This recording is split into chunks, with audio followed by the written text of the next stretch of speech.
Howdy, howdy, you beautiful souls. I hope you're having a blessed day today. And the sun's out, so that's just a bonus right there. What an absurd amount of traffic. Anywho, I got 3 songs. The Threat by Skid Row. You know my favorite part in that song is when it goes, I wasn't put here to be treated like some disease you hope would go away if left alone. Yeah, I don't know. Maybe kind of sums up, you know, some stuff. The second one is Somebody Save Me by Cinderella. And then the last one here is Holier Than Thou by Metallica. And my favorite part in that song is you lie so much you believe yourself. Judge not lest ye be judged yourself.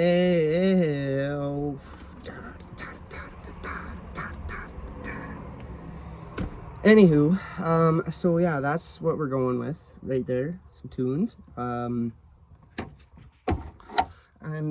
know, we're just gonna do the casual, just flip and read. It's kind of like the scratch and save, or scratch and sniff. Sorry, I'm just trying to put some comedy into my videos, make it a little more gooder. So we're actually at Psalm 79. Oh God, the nations have invaded the land of your people, your inheritance.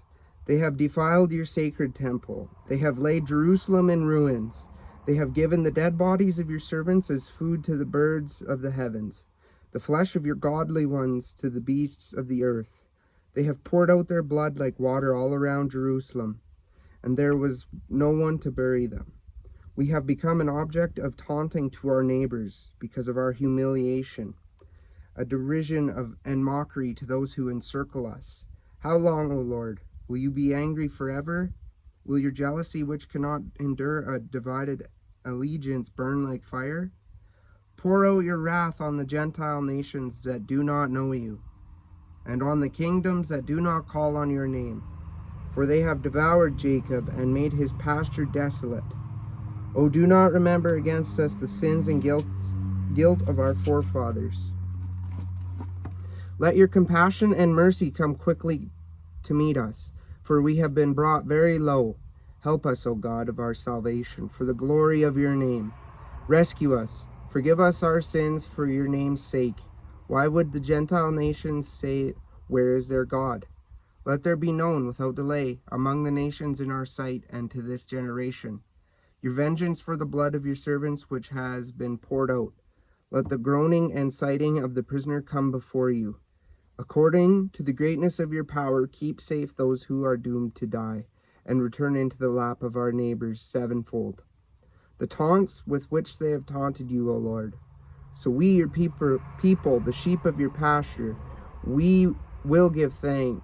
Oh boy.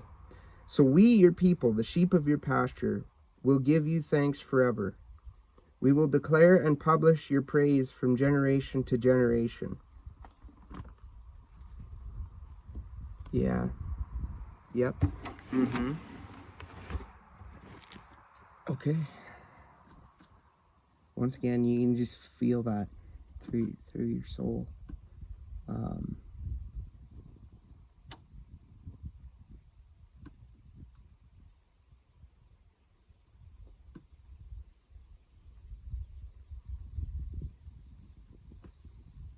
So I had an epiphany on my walk, and I was thinking, and I was like, okay, so this will ruffle feathers. I know it will, and well, that's kind of what I'm here to do. Obviously, I've kind of come to terms with, I tell the truth, and that makes me an asshole.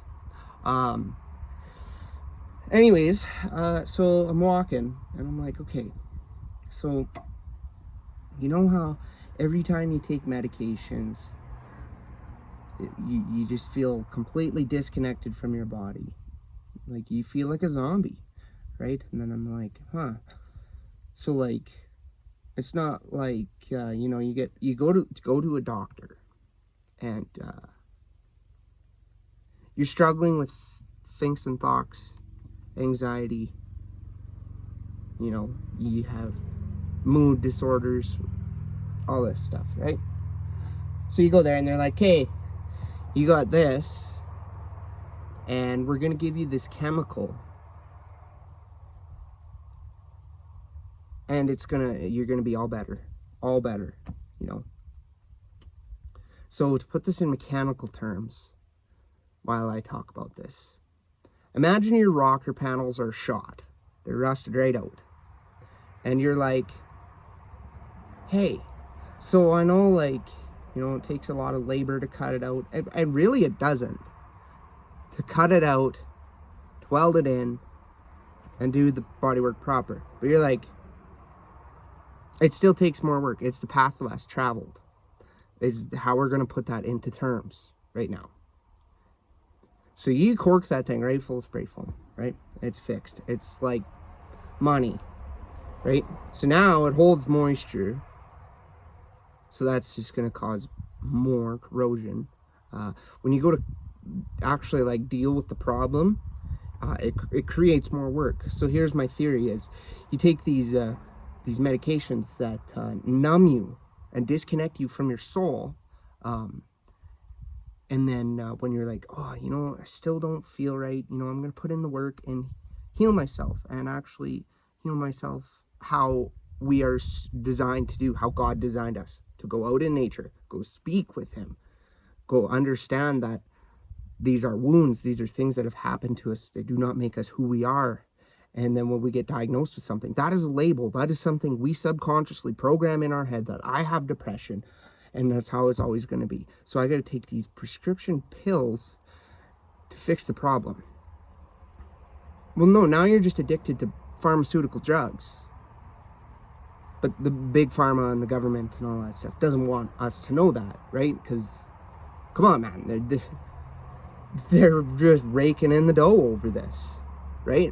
And so, for example, I've been diagnosed over the years. I've had disruptive mood dysregulation disorder. That's a mouthful of words to basically sum up bipolar. I've had bipolar and depression and anxiety and you know, and I get put on these meds for all of this stuff, and disconnects me from my soul. I feel like a zombie, and every time I'm like, I go to the doctor and I tell him, I'm like, this is not how a soul, how your soul and how you are as a person should feel. Well, no, that's just, you're not on the right one. No, you don't have to be on any of them, because if you actually put in the work to feel better, you know, like I was so depressed the first month, and when I stopped drinking, that I didn't eat. I drank Red Bulls, and I just smoked darts, and I would go to work, and as soon as I'd get home from work, I wouldn't even get out of my clothes, and I'd pass out with the bedroom lights on, like dead to the world. Like all I wanted to do was sleep, but I would still go and try and make her through the day with, to be honest with you, man, the thoughts that were going through my head and all that stuff, I should have followed through, but I didn't, because I kept trusting that, no, it's going to get better. And like, I feel like I was getting gentle nudges from God and the you know, my angels and my guides, because we do. All of us have ancestral guides, and if we choose, you know, to live on the light side and be on the light side, it's amazing. It's freaking amazing. And so I have came to the terms that, okay, so there, Satan and a third of the angels came down to earth. He convinced a third of the angels that Satan got stuck in his pride and told these angels that he was going to be better than God. And that is where pride first came from. And so there is, you can't tell me that there isn't You cannot tell me that there isn't. Satan and his demons roam this earth. So when you struggle with alcoholism or drug abuse, that is a demon. That is a demon that traps you in the flesh. And so then I really started to like blow it up a little bit. And I'm like, okay, so the government, big pharma, and the higher ups that like want to have control over us as a general population, right? Because that's what it is at the end of the day. So they own like big pharma, and that's the demons, right? The demons have started that, and that is at the end of it all to make money. And money was created, yes, as a form of currency, but also it can lead to greed and nasty things, right? It depends how you are using your money. If you're using your money for the necessities of living, and and to put fuel in your vehicle to go to work and to do this, or if you want to go like me, I go and drive out and have a walk, so I gotta have fuel for that kind of thing, right? Or I could walk wherever I'm at, right? Like, it depends where you're at, right? And for me, I like to go in the middle of nowhere because that's where I grew up, and it just makes the most logical sense to get away from the noise and really connect. But I'm like, okay, so this is created by Satan and his minions. And then when we take these substances, or we get on these medicines, or we get these shots and stuff like that, then Satan and his minions can harvest off of our energy because our souls are disconnected. And then that's kind of like you're not using it, so where does it go? Everything is energy. Everything is energy. It always is, and it always will be. That is how the universe is designed. Energies, frequencies, vibrations, like like the aura. Our soul has an aura, and if you have like a really bright aura and whatever, that means you vibrate at a higher frequency. And vibrating at a higher frequency, Satan and his demons cannot knock you down. It's really crazy, actually. Like, I've thought about this, and I'm like, okay, so if you actually 110% can connect with your soul and not get stuck in thinking patterns, not get stuck here, there, and get stuck in the flesh. That is the easiest freaking way to put it, is to get stuck in the flesh. Because as soon as you're stuck in the flesh, Satan is harvesting your energy, right?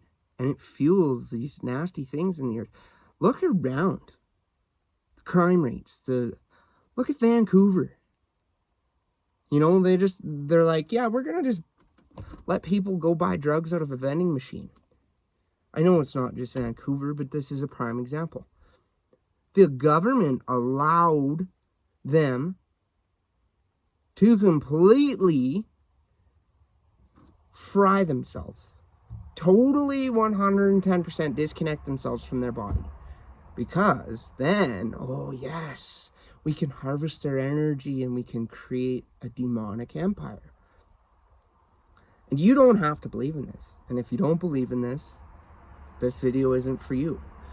Because when you look from a huge perspective, it makes sense. It makes sense, right? So, like, you go get diagnosed with this and that, and get put on these drugs, and they make you feel better. No, they numb you. They numb you. They disconnect you from your soul. It makes so much friggin' sense when you look at it and break it apart. So for me, I'm like, no, we're not going to fill the rocker panels up with spray foam. We're going to cut them out. We're going to fix it properly. And that's what I do. I've spent so much time behind the scenes healing myself and putting in the work that the average population does not want to put in. and they take the easy way out.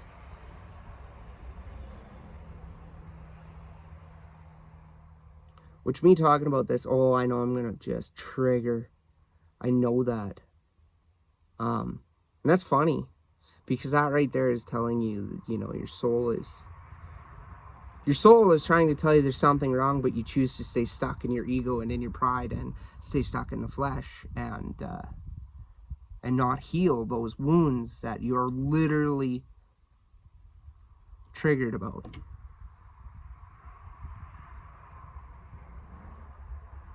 But I'm the kid who knows nothing. You know, I'm just a Walmart brand kind of person. I'm not genuine at all. The list goes on, man. You know, I know there's a lot of. I'm literally in spiritual warfare right now, and for the people who understand what that is, it can be pretty wild. And it's little old me against a group that can't look at themselves in the mirror and be like, I'm hurt, but I'm gonna hurt everybody else because, you know, I don't see it as hurt people can also heal people, because that's what I do.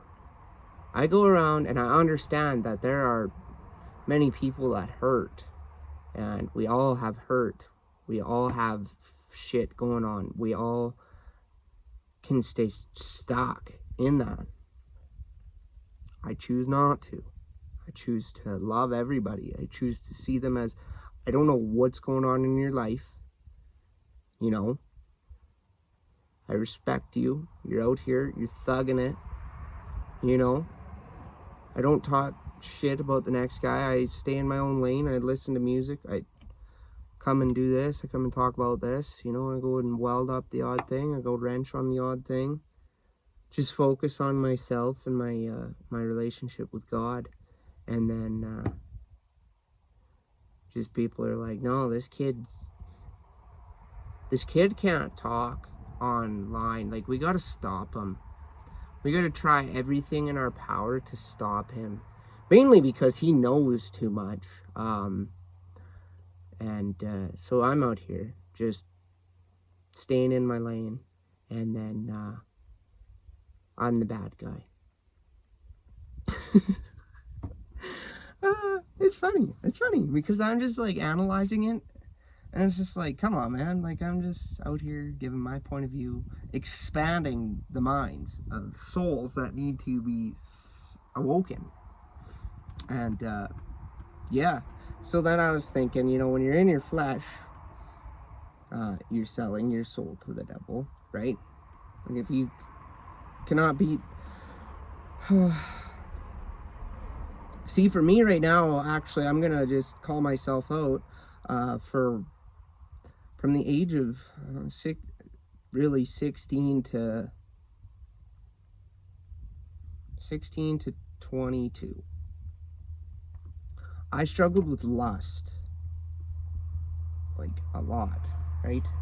And I know there are other people that are watching this that are guilty. And since I've been really focusing on my relationship and I'm not dealing with the negativity, because, like,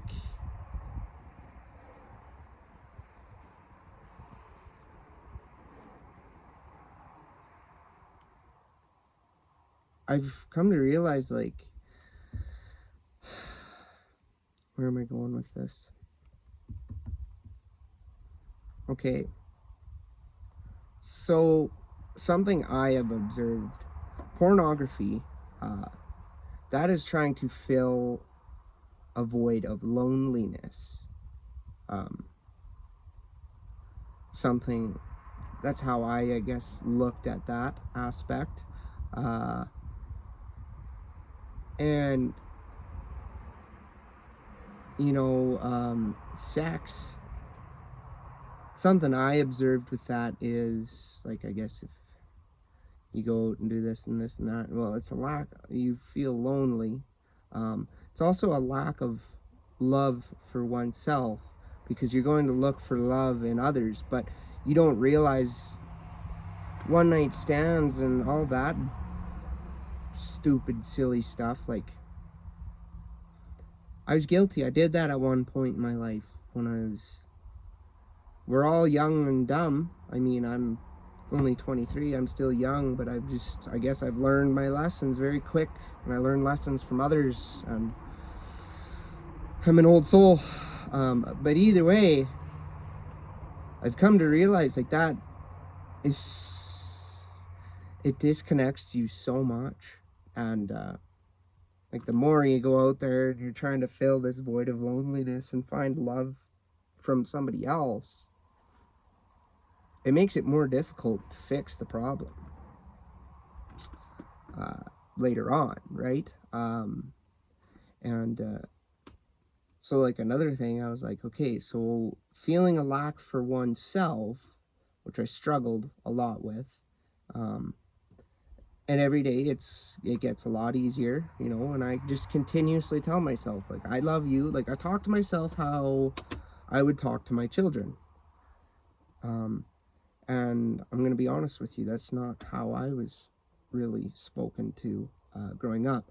And I don't hang on to that. I don't continuously say, okay, well, this is how it happened when I was a kid. And yes, I talk about it now, but I don't make that as an identifying factor of my life. That was my past. That is not who I am now. Yes, there are things that were said and done to me that have altered my brain substantially. I don't make it a piece of me. Nope. I figure out, what can I learn from this? This spring, my grandpa tried to fist fight me and told me he was going to kill me. Now that's when somebody's going to be like, wow, he said it. Oh my gosh, he said it. He said it. Oh no, he's talking about it. We got to shut him down again. We got to get a Form 8 signed. Sorry, I'm just, if the shoe fits, the shoe's going to fit real, just like a glove. So yeah, that happened, made me definitely have like, but we got over it. We understand that, well, if he's gonna do that, then that's his choice, and I don't want him in my life, and I choose to not ever go back and help him at the farm. You know, why would I do that? All it does is cause me unnecessary bullshit, is the easiest way to put it, is unnecessary things. And I'm also just telling this story for others to hear, and while I'm telling it, I'm releasing it to the universe, because it no longer serves me. That is no longer my life. I want a new life, and I've been working towards that, and I've been continuously putting in the effort into YouTube, because I feel like that's going to be that's for sure going to be a part of my new beginning. This is a new chapter of my life. You know, I'm closing old cycles and I'm starting over, and I'm okay with that. And you know, we could go on and on and on. So I'm just kind of all over here, and that's okay. That's literally how you get your feelings and emotions out. They're all over the place, but you still just get them out. And see, for me, I've recorded 5 videos before this one, but I trusted my intuition, and I released that, and I deleted those videos completely from my phone, because I am releasing that. I'm getting rid of that. I've deleted all of my pictures from high school, all of my pictures from college, because they just, like, you hang on to, and there's certain things that were happening at that time, and certain feelings you were having towards certain people in those pictures and stuff, and there are certain people in those pictures that you don't want in your life anymore, you know. One person specifically I had to completely remove from my life, because, you know, asked me to rent my welding machine, and then I was like, okay, yeah, sure, man. And you know what? If you got the work and you got stuff lined up, I was like, I'll give you the first month free, because like that's who I am, right? I'm like, I'll help you out. You're a third-year apprentice. If you can line yourself up some work, it was something in a pulp mill, whatever. Supposedly his dad had work lined up for him. All a lie. So I'm like, yeah, I'll help you out. You get the first month, you know, just get rolling. We put it on. It wasn't a skid, it was more of a platform, but I had 2 reels, you know, some other stuff threw into. It was a poor boy skid, but help this guy out. So February 1st rolls around, and I'm like, hey, you need to pay me by the end of the month. Yeah, no, that works, yeah.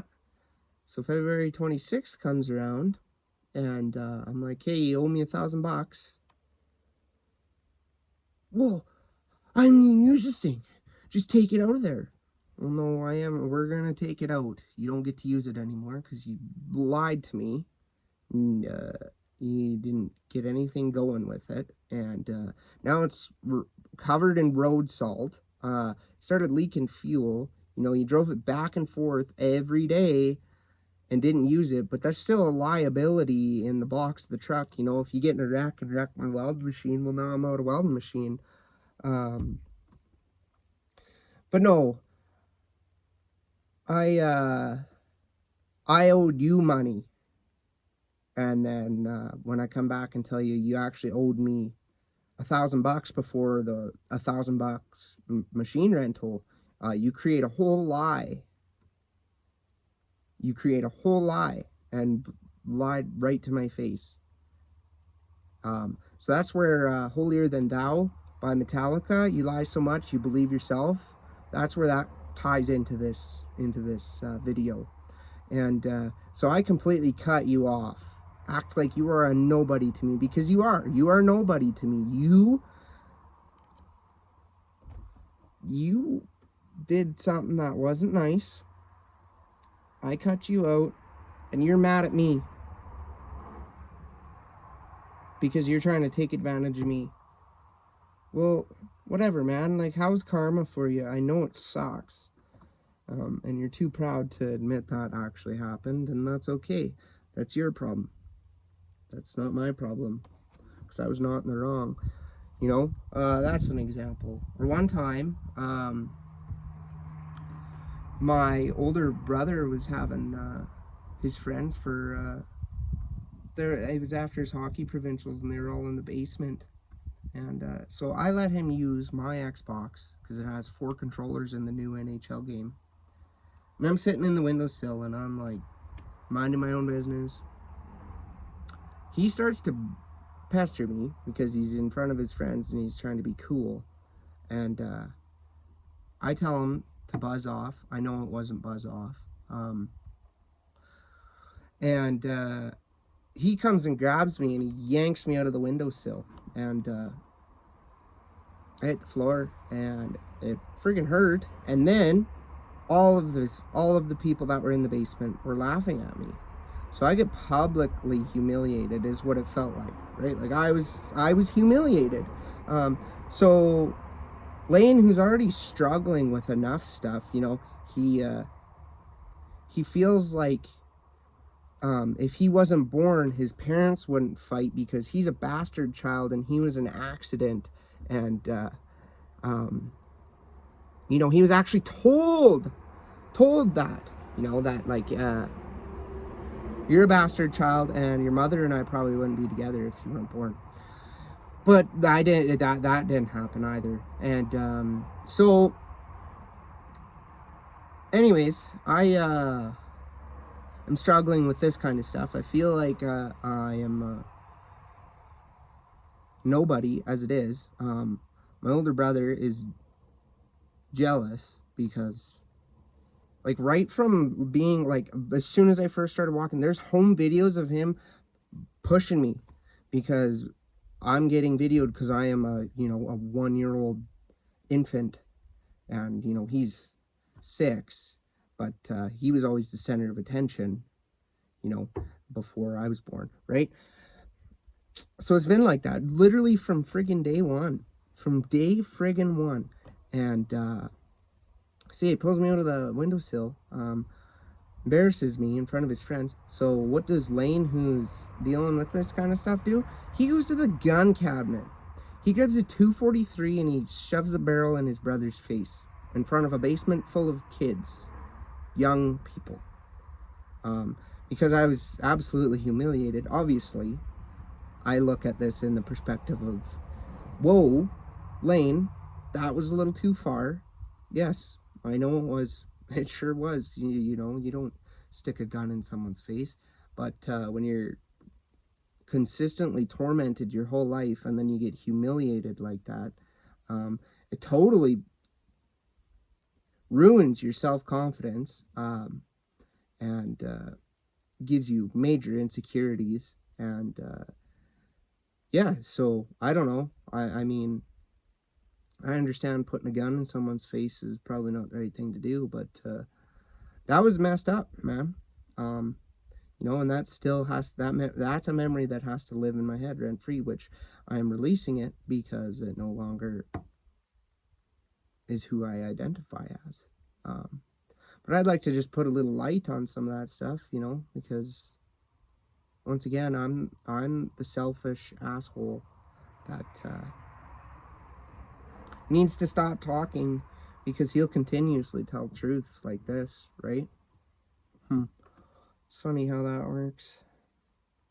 So now my side of the story comes out because no one even cared to ask about it. And now people are scrambling. Oh God, here Lane's gonna, oh boy, Lane's opening up a can of worms. Now what are we gonna do? What are we gonna do? What are we gonna do? I'm just getting started.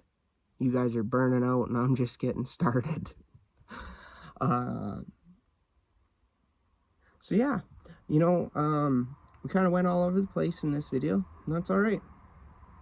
Just, you know, doing a little yapping, just, giving you guys some info on how my brain works and why my brain works in certain ways. You know, this video, this YouTube video, it goes out to Arnie. Arnie was, my dog that, got given away after I was promised nothing would happen to him. This was just last fall. Yeah, that's actually quite funny. It was just this last fall. So I didn't get to say goodbye to him.